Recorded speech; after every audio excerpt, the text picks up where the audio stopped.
जय हिंद। आज का आपका क्लास होने वाला है एसएससी जीडी का, जिसमें टोटल 80 क्वेश्चन पूछा जाता है। मतलब आपका 80 क्वेश्चन का एसएससी जीडी का एग्जाम होता है, जिसमें जीके जीएस जो पूछा जाता है 20 प्रश्न पूछा जाता है, मैथ का 20 प्रश्न पूछा जाता है, रीजनिंग का 20 एवं हिंदी का 20 प्रश्न पूछा जाता है। यानी टोटल 80 क्वेश्चन का आपका एसएससी जीडी का एग्जाम होता है। और आज के इस वीडियो में आपको ऐसे प्रश्न बताने वाले हैं जो सीधे आपके एग्जाम में आ सकता है। तो आज का आपका पहला प्रश्न है, भारतीय संविधान किस देश के संविधान से प्रेरित है? एसएससी जीडी खुद कहता है कि मैं आपके एग्जाम में संविधान से 4-5 प्रश्न पूछूंगा। जैसे में पहला आपका इंपोर्टेंट हो गया, जो ज्यादातर पूछा जाता है, अनुच्छेद 1 का संबंध किससे है? तो याद रखिएगा, अनुच्छेद 1 का संबंध है भारत राज्यों का संघ है। अनुच्छेद 1 का संबंध किससे है? भारत राज्यों का संघ है। और यहाँ पर एक इम्पोर्टेंट सवाल बनता है कि भारत के संविधान में टोटल कितना अनुच्छेद है? तो याद रखिएगा, टोटल अनुच्छेद 395 है। और कितना अनुसूची है भारतीय संविधान में? कितना अनुसूची है? तो पहले 8 अनुसूची था, लेकिन अब संशोधन जो किया गया है, अब आपका 12 अनुसूची हो गया। भारतीय संविधान में टोटल कितना अनुसूची हो गया है? 12 अनुसूची हो गया है, याद रखिएगा, ठीक है ना। और भी इम्पोर्टेंट सवाल है कि भारत के संविधान को बनाने में कितना समय लगा था? याद रखिएगा, 2 साल 11 माह 18 दिन का समय लगा था, ठीक है। ये सारे इम्पोर्टेंट सवाल है जो आपके एग्जाम में पूछे जा सकते हैं, ठीक है। तो यहाँ पर इम्पोर्टेंट सवाल है, भारतीय संविधान को किस देश के संविधान से लिया गया है? याद रखिएगा, ये आपका अमेरिका से हो जाएगा। किस देश के संविधान से प्रेरित है? अमेरिका के संविधान से सबसे ज्यादा भारत के संविधान को तैयार किया गया है, ठीक है। तो अमेरिका इसका राइट आंसर हो जाएगा। ये ऑप्शन आपका क्या हो जाएगा? बिल्कुल राइट हो जाएगा। सेकंड नंबर आपका प्रश्न है कि भारत का राष्ट्रीय गान क्या है? भारत का राष्ट्रीय गान हो गया, भारत का राष्ट्रीय गीत हो गया, भारत का राष्ट्रीय जीव हो गया, भारत का राष्ट्रीय क्या बोलते हैं मिठाई हो गया। ये सब आप याद रखिएगा। यहाँ से एक प्रश्न आपकी एसएससी जीडी में देखने को मिलता है, ठीक है। तो भारत का राष्ट्रीय गान आपका जन गण मन हो जाएगा, जिसका रचयिता कभी कभी पूछ देता है कि जन गण मन के लेखक या रचयिता कौन है? तो याद रखिएगा, रविंद्रनाथ टैगोर थे। कौन थे? रविंद्रनाथ टैगोर आपका जन गण मन के रचयिता थे। कभी कभी आपके एग्जाम में वंदे मातरम का भी पूछ देता है। तो वंदे मातरम के रचयिता कौन हो जाते हैं? याद रखिएगा, बंकिम चंद्र चटर्जी। वंदे मातरम के रचयिता कौन हो जाते हैं? बंकिम चंद्र चटर्जी। याद रखिएगा, ये 2 ऐसे इंपोर्टेंट क्वेश्चन है जो आपके एग्जाम में पूछे जाते हैं, ठीक है। और एसएससी जीडी में यह सब आने वाला प्रश्न है, तो आप इसको अच्छे से देख लेंगे। जैसे में एसएससी जीडी खुद कहता है कि भारत का जो सबसे बड़ा चीज है, जैसे भारत का सबसे बड़ा राज्य यहाँ पर पूछ रहा है क्षेत्रफल के हिसाब से, उसी प्रकार से भारत का सबसे बड़ा बंदरगाह कौन सा हो गया, भारत का सबसे बड़ा जल पतन कौन सा हो गया, ये सब आपके एग्जाम में पूछा जाता है। तो भारत का सबसे बड़ा राज्य क्षेत्रफल एरिया के हिसाब से कौन सा हो जाएगा? याद रखिएगा, राजस्थान हो जाएगा, जिसका क्षेत्रफल 3,42,239 किलोमीटर राजस्थान का कुल क्षेत्रफल है। राजस्थान का कुल क्षेत्रफल कितना है? याद रखिएगा, कभी कभी मान लीजिए कि भारत का सबसे बड़ा राज्य न पूछ के उसका क्षेत्रफल पूछ दे कि उसका क्षेत्रफल कितना होता है। तो याद रखिएगा, राजस्थान का टोटल क्षेत्रफल है 3,42,239 किलोमीटर राजस्थान का क्षेत्रफल है, ठीक है। याद रखिएगा, अगर यहीं पर आपसे पूछ दे कि भारत का सबसे बड़ा राज्य कौन सा है, जनसंख्या यानी पॉपुलेशन के हिसाब से भारत का सबसे बड़ा राज्य कौन सा हो जाएगा? उत्तर प्रदेश हो जाएगा। याद रखिएगा, डी वाला ऑप्शन उसका करेक्ट हो जाएगा अगर जनसंख्या के हिसाब से पूछता है तो, ठीक है। चलिए 4 नंबर आपका प्रश्न है कि जय जवान जय किसान का नारा किसने दिया था? याद रखिएगा, जय जवान जय किसान का नारा अपना दिया था लाल बहादुर शास्त्री ने दिया था। कब दिया था? 1965 ईस्वी में लाल बहादुर शास्त्री ने नारा दिया था। जय जवान जय किसान का नारा किसने दिया था? लाल बहादुर शास्त्री ने दिया था। इसमें एक और इम्पोर्टेंट सवाल बनता है, जय जवान जय किसान जय विज्ञान का नारा किसने दिया था? याद रखिएगा, अटल बिहारी वाजपेयी ने दिया था। किसने दिया था? अटल बिहारी वाजपेयी ने दिया था। और इम्पोर्टेंट सवाल है कि भारत का प्रथम प्रधानमंत्री कौन था, तो पंडित जवाहरलाल नेहरू थे, याद रखिएगा। और कभी कभी आपके एग्जाम में ये भी सवाल बनता है कि भारत की प्रथम महिला प्रधानमंत्री कौन थी, तो इंदिरा गांधी थी, याद रखिएगा। चलिए 5 नंबर आपका सवाल है जो आपके एग्जाम में पूछा जा सकता है कि पृथ्वी सूर्य की परिक्रमा कितने दिनों में पूरा करती है, ठीक है। और जो सवाल आपको आ रहा है आप उसका जवाब कमेंट में देते जाएंगे, ठीक है। इसमें जीके के हम लोग 40 से 50 क्वेश्चन करेंगे, ठीक है। तो इसमें कोशिश कीजिए कि आपका 30 प्लस सही हो जाएगा। अगर आप 30 प्लस सही कर देते हो तो आपका एसएससी जीडी में सिलेक्शन पक्का है। तो कोशिश कीजिए कि 30 प्लस क्वेश्चन आपका सही हो जाए, ठीक है।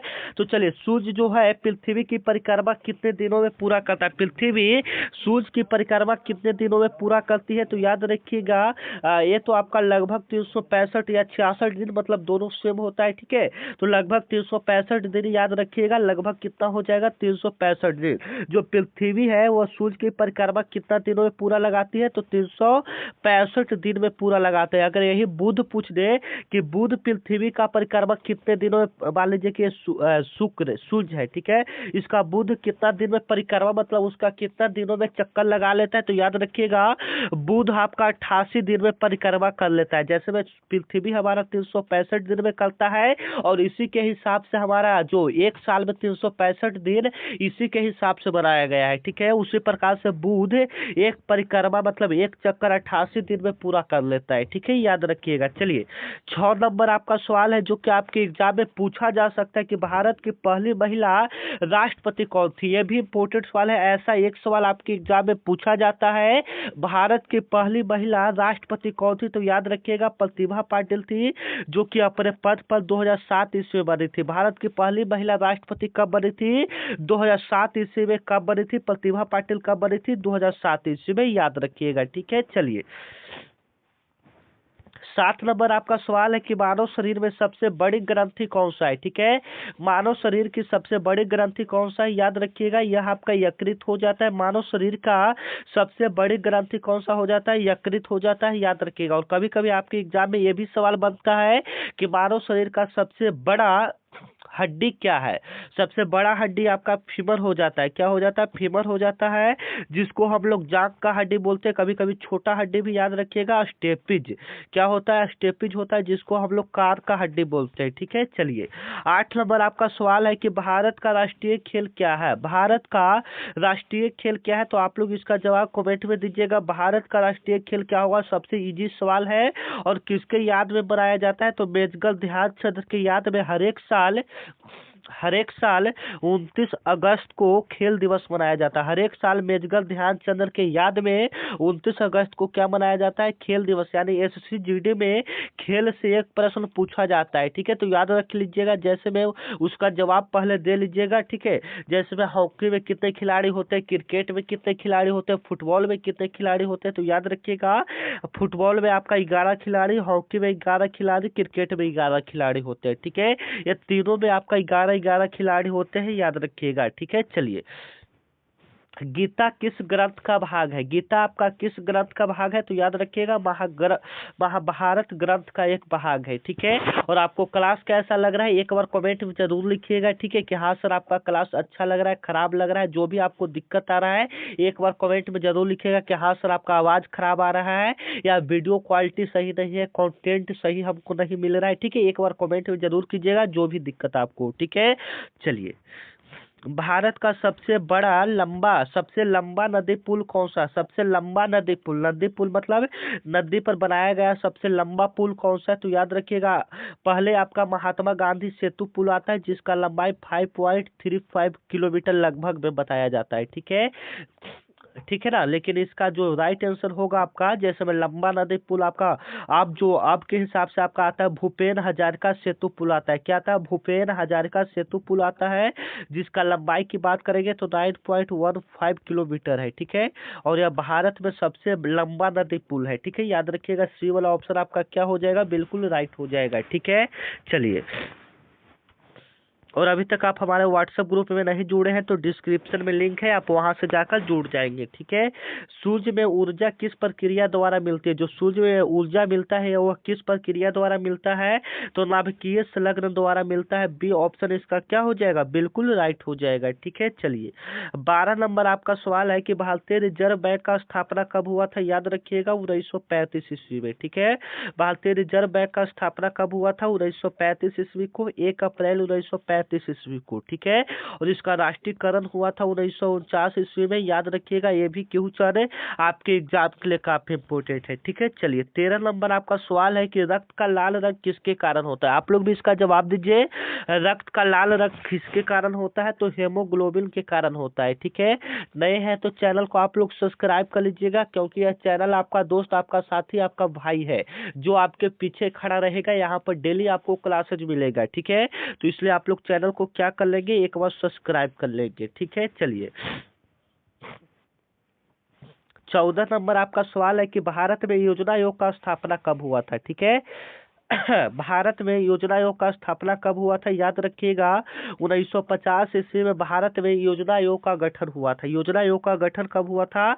1950 ईस्वी में। योजना आयोग का फिर नाम बदलकर नीति आयोग कर दिया गया था। क्या कर दिया गया था? नीति आयोग चेंज कर दिया गया था 2015 ईस्वी में, इसका नाम बदलकर। ठीक है। चलिए 15 नंबर आपका सवाल है कि मानव शरीर में कुल कितनी हड्डियां होती है? तो मानव शरीर में टोटल हड्डी की बात करेंगे तो 206 हड्डी होती है। ठीक है। याद रखिएगा। चलिए वो काफी सिंपल सवाल था, आप भी उसका जवाब कमेंट में दीजिएगा। जो सवाल आपको आ रहा है उस सवाल का जवाब आप कमेंट में देते जाएंगे। ठीक है ना। फिर लास्ट में हम आपसे पूछेंगे आपने कितना प्रश्न को सही किया। ठीक है। और यह प्रैक्टिस सेट 1 होने वाला है। अगर आप चाहते हैं कि ऐसे ही डेली आपका प्रैक्टिस सेट आए तो चैनल को आप लोग सब्सक्राइब कर लीजिएगा। ठीक है। चलिए ओजोन परत किसमें अवशोषित होते हैं? ओजोन परत किसे अवशोषित करता है? तो अल्ट्रावायलेट किरण को, यानी पराबैंगनी किरण को करता है। किसे करता है? पराबैंगनी किरण को वापस करता है। ठीक है। याद रखिएगा, पराबैंगनी किरण को अवशोषित करता है। ठीक है। अल्ट्रावायलेट किरण यानी पराबैंगनी किरण। ठीक है। चलिए 17 नंबर आपका सवाल है कि भारत का सबसे ऊंचा पर्वत शिखर कौन सा है? भारत का सबसे ऊंचा पर्वत शिखर आपका कंचनजंगा हो जाएगा। कौन सा हो जाएगा? कंचनजंगा, जो कि आपका कहाँ में है?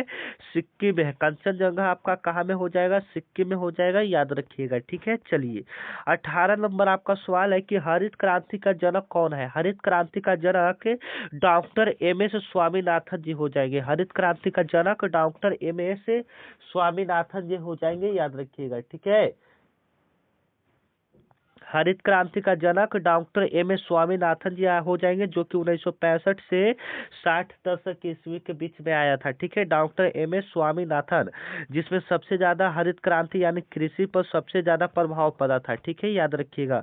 और कभी कभी श्वेत क्रांति भी पूछ देता है, तो याद रखिएगा श्वेत क्रांति आपका दूध से हो जाता है। ठीक है। मानव हृदय में कितने कक्ष होते हैं? याद रखिएगा, मानव हृदय में टोटल कक्ष होते हैं 4 होते हैं। कितने कक्ष होते हैं? टोटल 4 कक्ष होते हैं। याद रखिएगा, मानव हृदय में टोटल कक्ष कितने होते हैं? 4 कक्ष होते हैं। याद रखिएगा। ठीक है। 20 नंबर आपका सवाल है कि संविधान सभा के अध्यक्ष कौन है? ठीक है। काफी इंपोर्टेंट सवाल है, आप भी इसका जवाब दीजिएगा। संविधान सभा के अध्यक्ष कौन हो जाएंगे? याद रखिएगा डॉक्टर राजेंद्र प्रसाद आपका अध्यक्ष हो जाएंगे। संविधान सभा के एग्जाम में 4-5 प्रश्न पूछा जाता है। जैसे में संविधान की पहली बैठक कब हुई थी? तो याद रखिएगा 9 दिसंबर 1946 ईस्वी को। 9 दिसंबर 1946 ईस्वी को संविधान की पहली बैठक हुई थी। याद रखिएगा। ठीक है। और इसका अस्थायी अध्यक्ष कौन होते हैं? इसका अस्थायी अध्यक्ष डॉक्टर सच्चिदानंद सिन्हा थे। याद रखिएगा। ठीक है। चलिए 21 नंबर आपका सवाल है कि भारत का राष्ट्रीय पक्षी कौन सा है? आप लोग भी इसका जवाब दीजिएगा। तो क्या होगा? 21 का आप लोग सवाल का जवाब दीजिएगा। ठीक है। प्रकाश का गति कितना होता है? आप लोग बताइए, प्रकाश का गति कितना होता है? तो 3 गुना 10 के पावर 8 मीटर प्रति सेकेंड होता है। बी ऑप्शन आपका क्या हो जाएगा? बिल्कुल राइट हो जाएगा। ठीक है। चलिए 23 नंबर आपका सवाल है कि पृथ्वी का सबसे गहरा महासागर कौन सा हो जाएगा? पृथ्वी का सबसे गहरा महासागर प्रशांत महासागर हो जाएगा। मान लीजिए कि ये वाला सवाल ना पूछ के दूसरा सवाल पूछ दिया कि इसका क्षेत्रफल बताओ, तो इसका क्षेत्रफल होता है 16 करोड़ 53 लाख वर्ग किलोमीटर होता है। ठीक है, चलिए 24 नंबर आपका सवाल है कि कंप्यूटर का मस्तिष्क क्या कहलाता है, तो कंप्यूटर का मस्तिष्क आपका सीपीयू कहलाता है, याद रखिएगा। सीपीयू का पूरा नाम होता है सेंट्रल प्रोसेसिंग यूनिट होता है। ठीक है, चलिए वंदे मातरम के रचयिता कौन है, ये वाला सवाल हम आपको ऊपर करवा चुके हैं। वंदे मातरम के रचयिता बंकिम चंद्र चट्टोपाध्याय हो जाएंगे। बी वाला ऑप्शन इसका क्या हो जाएगा, बिल्कुल राइट हो जाएगा। ठीक है, चलिए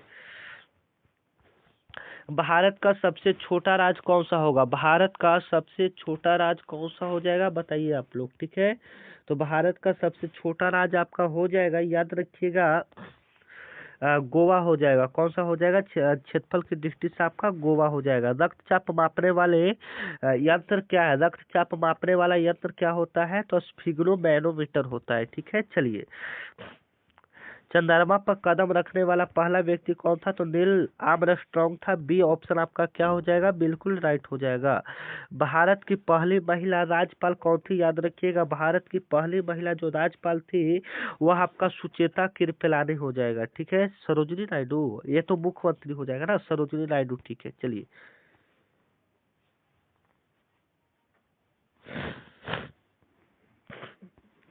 30 नंबर आपका सवाल है कि कार्बन का सर्वाधिक शुद्ध रूप कौन सा है, कार्बन का सर्वाधिक शुद्ध रूप क्या हो जाएगा, तो बताइएगा। कार्बन का सबसे जो शुद्ध रूप होगा वह हीरा हो जाएगा। क्या हो जाएगा, हीरा हो जाएगा, याद रखिएगा। 31 नंबर आपका सवाल है कि लोकसभा के सदस्य कितने वर्षों के लिए चुने जाते हैं, तो यह आपका 5 वर्षों के लिए चुने जाते हैं। ठीक है, चलिए 32 नंबर आपका सवाल है कि भारत का राष्ट्रीय फूल क्या है, तो बताइए आप लोग कमेंट में बताइए भारत का राष्ट्रीय फूल क्या होगा। ठीक है, विटामिन सी की कमी से कौन सा रोग होता है, बताइए। तो विटामिन सी की कमी से स्कर्वी। ठीक है, अब विटामिन बी की कमी से बेरी, ठीक है, विटामिन डी की रिकेटस। याद रखिएगा भारत का सबसे बड़ा पठार कौन सा हो जाएगा, ढक्कन का पठार हो जाएगा। ठीक है, डीएनए का संरचना का खोज किसने किया था, तो वाटसन और क्रिक ने किया था। सी ऑप्शन आपका क्या हो जाएगा, बिल्कुल करेक्ट हो जाएगा। 36 नंबर आपका सवाल है कि भारतीय संसद के कितने सदन है, याद रखिएगा भारतीय संसद के आपके 2 सदन होते हैं, पहला लोकसभा और दूसरा आपका क्या होता है, राज्यसभा होता है, याद रखिएगा। ठीक है, 37 नंबर आपका सवाल है कि पानी का रासायनिक सूत्र क्या होता है, याद रखिएगा H2O होता है। पानी का रासायनिक सूत्र क्या होता है, H2O होता है, याद रखिएगा। पानी का रासायनिक सूत्र H2O होता है, जिसका हम लोग अगर इसका करेंगे तो हाइड्रोजन ऑक्साइड होता है, जिसमें ऑक्सीजन एवं मतलब हाइड्रोजन एवं ऑक्सीजन का अनुपात 2:1 होता है। ठीक है, चलिए और यहाँ पर कुछ सूत्र है, इसके बारे में भी हम लोग जान लेते हैं। जैसे कि H2SO4 सल्फ्यूरिक एसिड होता है, सल्फ्यूरिक अम्ल होता है। ठीक है, याद रखिएगा। चलिए 38 नंबर आपका सवाल है कि ब्लू बेबी सिंड्रोम किससे संबंधित है, तो यह आपका हृदय से संबंधित है और यह बच्चा से संबंधित है। ठीक है, चलिए भारत का सबसे पुराना उच्च न्यायालय कौन सा है, तो कलकत्ता हाई कोर्ट है, याद रखिएगा। 40 नंबर आपका सवाल है कि कंप्यूटर में स्थायी मेमोरी क्या कहलाता है, तो रैम कहलाता है। ठीक है, ये वाला ऑप्शन आपका क्या हो जाएगा, बिल्कुल राइट हो जाएगा। तो मिलते हैं नेक्स्ट वीडियो में, तब तक के लिए जय हिंद जय भारत। आपको डेली ऐसे ही क्लास मिलेगा, तो चैनल को आप लोग क्या कर लेंगे, सब्सक्राइब कर लेंगे। तब तक के लिए जय हिंद। और अभी तक आप हमारे व्हाट्सएप ग्रुप को ज्वाइन नहीं किए तो व्हाट्सएप ग्रुप को ज्वाइन कर लेंगे। यह मेरा व्हाट्सएप नंबर है, इस पर आपको हाई लिखकर SSC GD लिखकर मैसेज करना है। ठीक है, जय हिंद।